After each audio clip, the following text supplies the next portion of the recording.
Hello, everyone.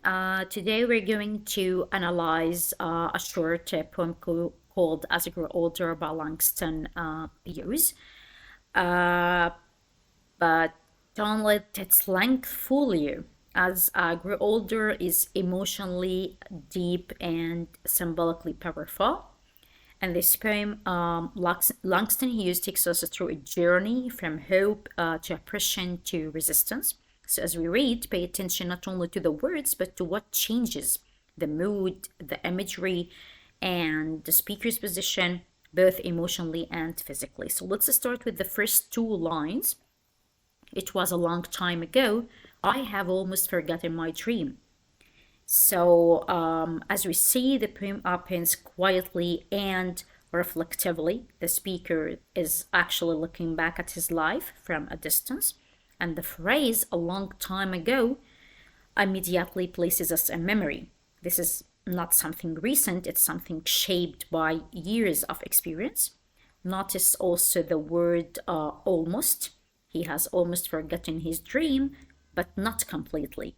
So this tells us the dream still exists somewhere inside him, inside the speaker of the poem, even if it's weak. This moment shows how probably time, disappointment, and the struggle kind of slowly push dreams into the background. If we move on to lines 3 to 6, but it was there then, in front of me, bright like a sun, my dream. Now the speaker shifts from loss to clarity. He tells us that his dream used to be in front of him. This means the dream once guided him. It showed him direction and purpose. And the simile, bright like a sun, is crucial here.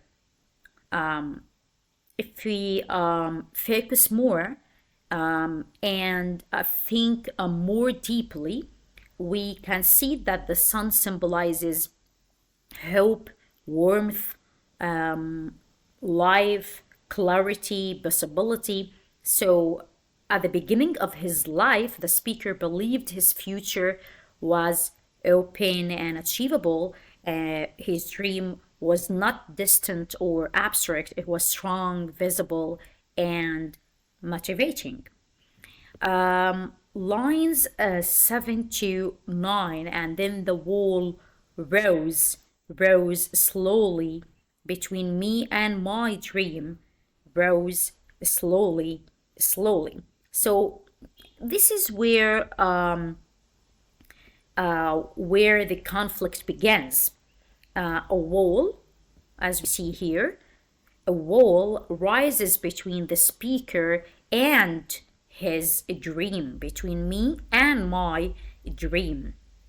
This wall is symbolic, not physical, and the repetition of slowly is extremely important. It shows that the obstacle did not appear suddenly.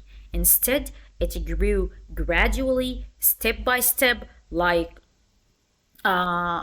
social pressure, unfair rules, repeated rejection, systematic discrimination, and here the wall separates the speaker from his future. Lines 10 to 12 rose until, I'll let you see here. So rose until it touched the sky, the wall. The wall becomes massive, so high it touches the sky. This exaggeration shows how overwhelming the barrier feels. The speaker cannot see beyond it. The wall blocks not only his path but also his vision. In literary analysis, this wall is, let's say, commonly interpreted as a symbol of racism, segregation, inequality, or lack of opportunity.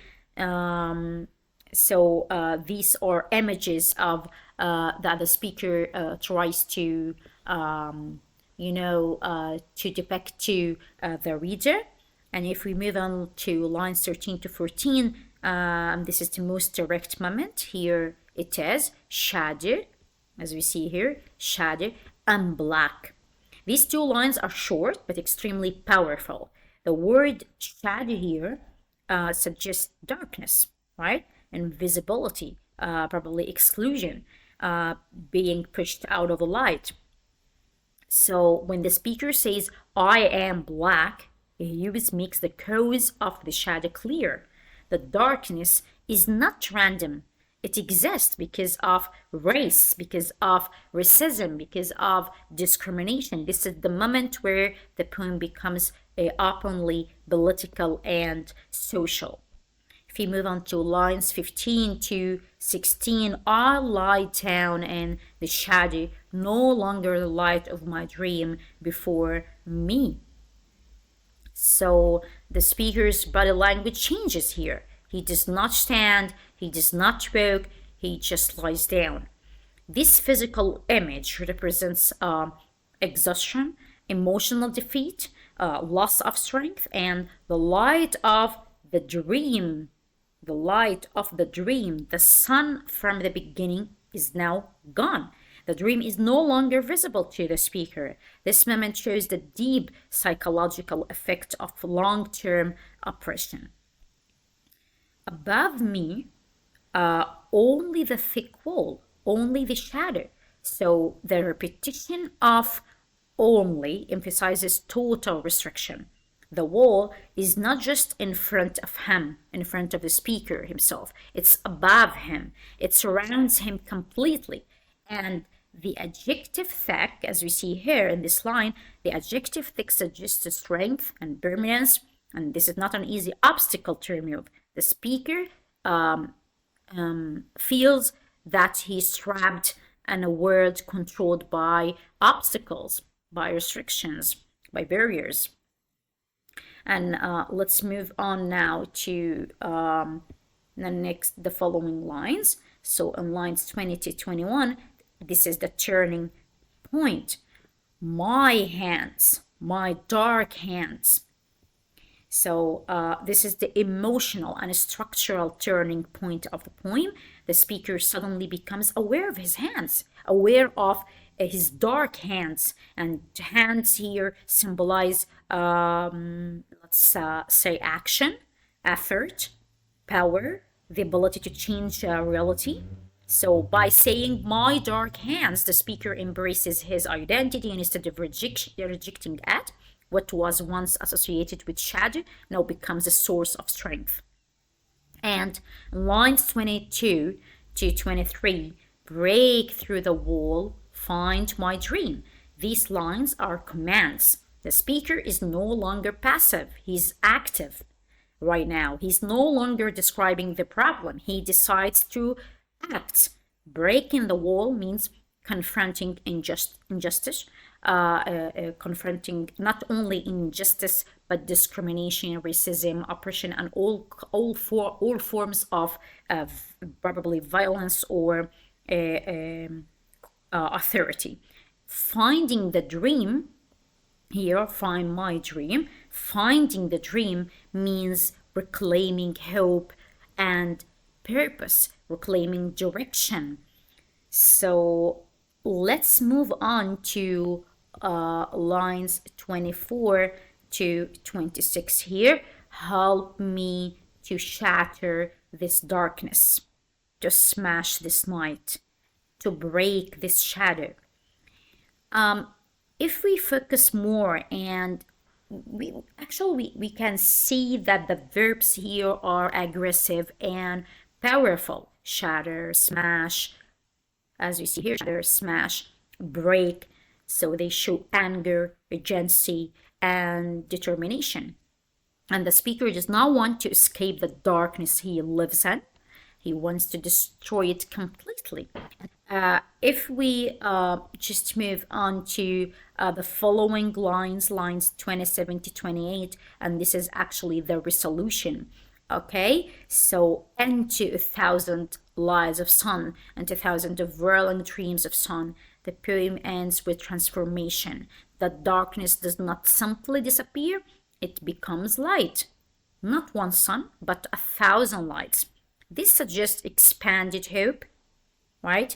collective dreams, or probably freedom beyond one individual. The struggle becomes larger than the speaker himself. So, as a final message to you, as readers, this poem shows a full emotional journey. A dream begins with hope, barrier grows slowly, racism creates shadow and defeat, identity becomes strength, and action replaces silence. So, Langston Hughes, the poet of this poem, teaches us that dreams may be blocked, but they must be fought for. This is I think that this is a great analysis for the poem. I hope you enjoyed your time with me. Thank you so much. Bye bye.